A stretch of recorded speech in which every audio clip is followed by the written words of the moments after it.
Hey everybody, this is Ed Diaz again with First California Mortgage, and I'm here with my good friend David Blow that I've known for many, many years, and we're kind of turning the tables for a second. He's going to actually interview me about some pressing questions he's had on his mind. How you doing, David? Hey Ed, how are you? I'm Good great. morning. Great, Good morning thanks. to you. Hey, look, at nowadays with people being scared to death and losing their homes and being scared of the mortgage industry now, why would people want to venture back in right now?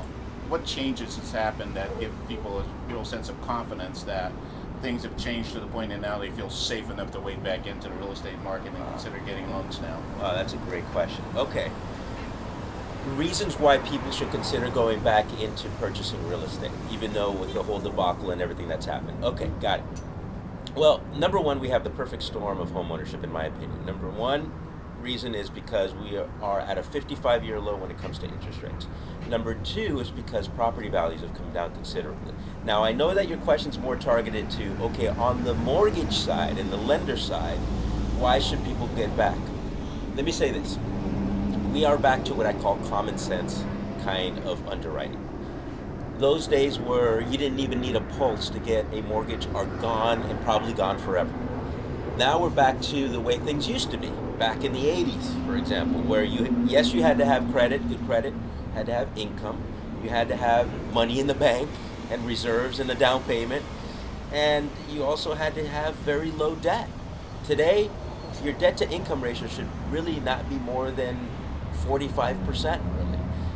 Although we can stretch it a little bit, and one of the benefits is that there are mortgage banks out there, not brokers, but banks out there like myself, that have a little bit more flexibility when it comes to the rules and the guidelines, so that if it makes sense, we will now become your advocate and make sure that that loan gets done. Well, let me follow up real quickly.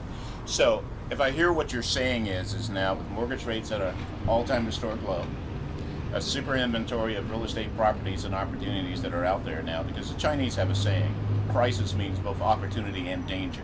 So we're past the danger, now we're into pure opportunity at this particular point. So people should now be looking for those opportunities now to go out there in the market and be able to accelerate their wealth over this next business cycle. Yeah, That's they what you're should. saying. They absolutely, and they should definitely be looking. But here's the deal: is you're at work all day, so you should have a team that is actually working for you while you are at work, because it's impossible for you to do two things extremely efficiently, right? Being at work, for example, and looking for properties, you're not going to be that efficient. So one of the things that I do is I partner up with real estate professionals that are out there looking for those properties that are really a great deal, whether it be a foreclosure, a short sale, or just a private seller who decides that they want to sell their home at a really good rate because they're not in denial.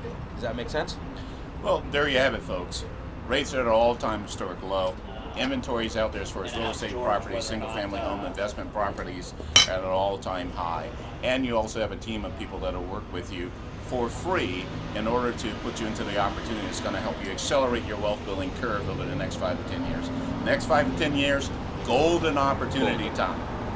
Thank you. Appreciate it. Thanks, David. Appreciate you, Ed.